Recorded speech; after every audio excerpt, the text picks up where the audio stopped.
I have mixed feelings about the last two assault maps, but then again, I have mixed feelings about assault mode in general, so that should come naturally. In this battle, you want to keep your infantry out of the water for the same reason you did in Ice Station X, because the water is cold enough to freeze them to death. Fortunately, the infantry in this level don't have as much of a tendency to accidentally stray into the water like they did in Ice Station X, so it's not a problem for the most part. Map design is actually kind of nice this time, aside from one issue I have. Anyhow, the Exylvanians are the attacker this time once more, and they have a battleship. Now, the game warns you that the battleship will be slow to respawn. And they're not kidding, because if you lose the battleship, it'll take a full minute for it to respawn, so you want to avoid losing it. First step, we've got to destroy that concrete barricade. Apparently battleship fire can destroy it as well as bomber fire, but we don't have bombers, so we got to use the battleship. Then we have 3 fuel storage tanks we've got to destroy, and then we've got to go all the way under this bridge over to where the HQ is. Now, the fuel storage tanks are a fair distance from the HQ, which I don't like. It takes just a teensy bit too long to have your heavy tank and battleship sail all the way over there. The battleship is, of course, a very nice weapon in this mission because it can fire on the concrete barricade and the fuel storage tanks from a distance, which makes me wonder why they keep using destroyable objectives, because it's so easy to just run at them and shoot. But the real problem on this map, in my opinion, is the fact that Tundra has 2 artilleries and a bomber. So you're gonna make it take 60 seconds for the battleship to respawn, and the enemy has a bomber, which can take it out very quickly if the enemy is good at it. I should note that in none of these videos did I managed to get a particularly good opponent to play against. Like, I have 4 stars, but most opponents that I wound up playing against for these videos had like 1 or no stars. So it's not exactly a fair judgment when I clearly have much more experience than these guys do. So of course it's easy for the bomber to destroy the battleship, and Exylvania only has anti-air infantry to deal with the bomber. So, you know, you could, the Tundra player could just bomb out those infantry, and then he'd be free to do whatever he wants. And, you know, the bomber could also just fly out of their range. I mean, it can just fly over the water where the battleship would be, and then, you know, everything's perfect. In this particular mission, I had a rather easy time destroying these fuel storage tanks for some reason. Not sure why, but it might have something to do with the fact that the other player apparently decided to move his artillery close to my heavy tank, and either I'm very good at dodging bomber fire, or he is not that good at controlling bombers. I'm willing to assume it's the latter. Also, easy fuel tank in the tent there. I don't think you should have put a health refill there. It's far too easy for the enemy's heavy tank to use this path to destroy the fuel storage tank. And since my battleship has respawned, well, it's... And the fuel storage tank drops a fuel can. That's not a very good idea either. What did I say again? Was I implying that this mission favors the defender? I'm not even sure anymore. Gosh. I'm not even sure. Maybe this mission is balanced. It's just because there's so many imbalances on both sides. So many things that either player could take advantage of. So now we just have the HQ left to deal with. The battleship can shell out the fortifications, and then it's all up to your infantry from then on.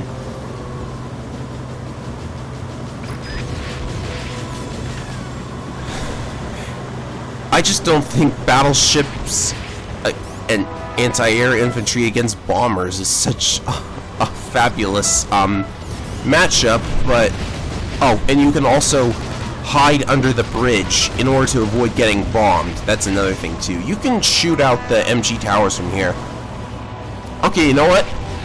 I'm gonna go out on a limb here and say that this is a pretty good map. It's so imbalanced that the imbalances make it balanced, but you kind of have to play it a couple of times to get a feel for what you're allowed to take advantage of, because a first-timer is not going to intuit that he can hide under the bridge to avoid the bomber with his battleship.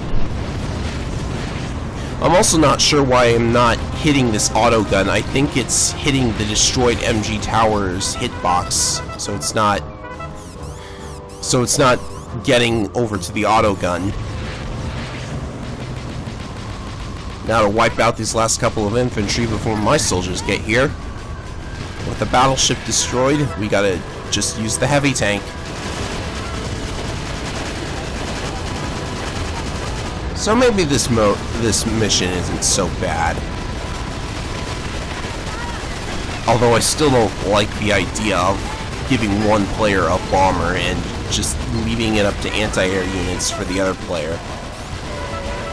I mean, that happens all the time in skirmish mode. Skirmish mode is a lot different from assault, but I suppose we'll get to that later. Oh yeah, I'm sure you've probably noticed, but in any versus map, both players drop medipacks, fuel cans. Both players are dropping recovery items, so that's a lot of recovery items that are going to be just strewn about everywhere. Though I suppose that's yet another thing that you're supposed to keep in mind and possibly take advantage of.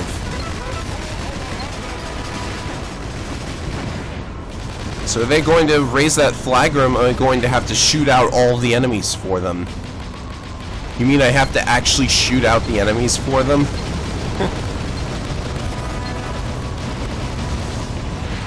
I suppose as the battleship player, you've got to maintain a balance between destroying the battleship and destroying the units at the flag. I suppose that's another challenge for the player controlling the bomber, knowing where to aim your attacks at when the time is right. Of course, that only applies if the Exylvania player actually gets to this point, which, considering how well I'm doing here, probably would be pretty common. So yeah, this is pretty much my win. Almost there, and you know, I'm surprised why did he move his artillery to the flag? Couldn't he, like, keep it over at the spawn point? Because that's... artilleries work best at a distance. You don't want to move them up to the flag. Overall, I wouldn't say that was a horrible map. It was certainly a lot better than Armada was. But still... maybe I would have changed the map so that it's pretty much just land units. It was a little too imbalanced when you include the air and navy units. Next up is Assault Mode's final map, and I think they really wanted to go out with a bang in this mission because I had a lot of fun with it as the attacker. Because the attacker is none other than the Iron Legion, and they have a battle station in this map. So yes, we finally get to use that thing again. The Legion battle station looks really cool, and it's up for another attack on the Solar Empire. Unfortunately, I think both sides are really, really unbalanced in this map because the Solar Empire has heavy tanks, they have gunships, they have bazooka veterans. Your only armored unit here is the battle station itself. So, same problem as Armada's final area. Lots of anti-armor units on one side, only one armor unit on the other side. So we've got to take down a barricade in close quarters, and then we've got to destroy some solar panels. And this is the only assault map in the game to have a POW camp for the attacker. Now, that sounds cool until you realize that if the POWs on this map are freed, they'll continue to respawn just like the rest of your troops. And I know that probably makes sense, but I don't think that the POWs make very much sense to have in an assault map because none of the other maps had secondary objectives like that. And not only that, wouldn't you want to challenge the attacker to not only free the POWs, but keep them alive? Just having them respawn is... You know what, we'll get to that when we get to that. So you do have anti-air units in the form of fighters, the attacker does anyways, but the Solar Empire has anti-air infantry, which means that this is a much better situation for them than it was for Exylvania in the previous map, because, you know, fighters can't exactly bomb anti-air infantry, but fighters in this map don't make very much sense. And as soon as I take down the force field generator, we're gonna see why that is. It's pretty easy for the Solar Empire to take down the battle station, but luckily for us, the battle station only takes 45 seconds to respawn. So if it seems like the Solar Empire has every advantage here, I should mention that the map's timer is 10 whole minutes. That's a long time that they have to defend. And the Legion has a couple of tricks up their sleeve, obviously not just crashing all of the fighters, but the Legion has a couple tricks up their sleeve, so it kind of slants it in their favor, in my opinion. I suppose it all depends on how skilled the players are. Like with Cold War, Lightning Strike is going to depend on the skill of the players. But, you know, a 4-star player playing against 1- and 0-star players, that isn't exactly balanced either. And another thing is, the battle station is so slow. Why does it have to respawn so far away? And why does it have to wait 45 seconds to respawn? And I cannot wait until modding for this game takes off like crazy. Then we can change all of this into better things. Of course, we would need a server, and did that gunship just block a battle station shot? That's... Okay, I changed my mind. This map is beautiful. So now the force fields are down, and now the fighter can fly anywhere in the map that it wants. The POW camp can now be destroyed. So let's fly our fighter over there and shoot the ammo dump out. And then the mortar veterans are instantly freed, because the ammo dump can be destroyed by anything. If the ammo dump gets even touched, then it'll explode and free the prisoners.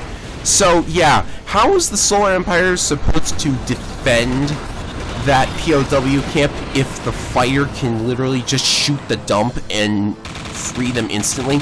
And another thing, those mortar veterans also have a positioning advantage, because they are now allowed to go around the side here and start working on the solar panels long before the Solar Empire is able to get over there. Of course, there are RPG towers around here, and the Solar Empire does have gunships, so that will kind of hurt them in a way, but while they're falling back, the battle station and fighters, if they're still up, can also attack them while they're running away. I should also mention that there are a lot of explosive rockets just sitting in the dirt that you have to be careful of. I run over a lot. I wound up running over a lot of them and just taking damage from the explosions, but still. Okay, so one of the solar panels is down already because of that positioning advantage the mortar veterans have that I mentioned. And now I'm going to start working on this one. I could, if I wanted to, shoot out the anti-air towers, but fighters aren't very important to me right now. Which is weird because, you know, the battle station is very vulnerable to gunships, so you'd want some defenses, but it's too easy to lose the fighters because of the anti-air infantry. Of course, with those solar panels taken out, it's only a matter of time before the one closest to the battle station gets destroyed. Now comes the HQ capture. We're going to want to take out the RPG towers before they wreck all of our units. Yeah, now we get to care about them. And hey, the respawn point moved up here, so I don't really mind having to wait for the battle station to respawn, because it's going to show up close to the HQ here. And starting around here, you'll start to see those rockets that I mentioned. They're just sitting there waiting to explode. They also happen to be near the tents, come to think of it. Maybe it's a trap for, like, trying to get some fuel refills, and I just blew one up next to my mortar veteran.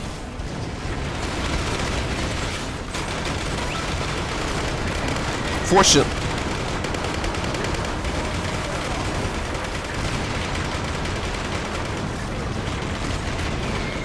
a Legion Purple Heart.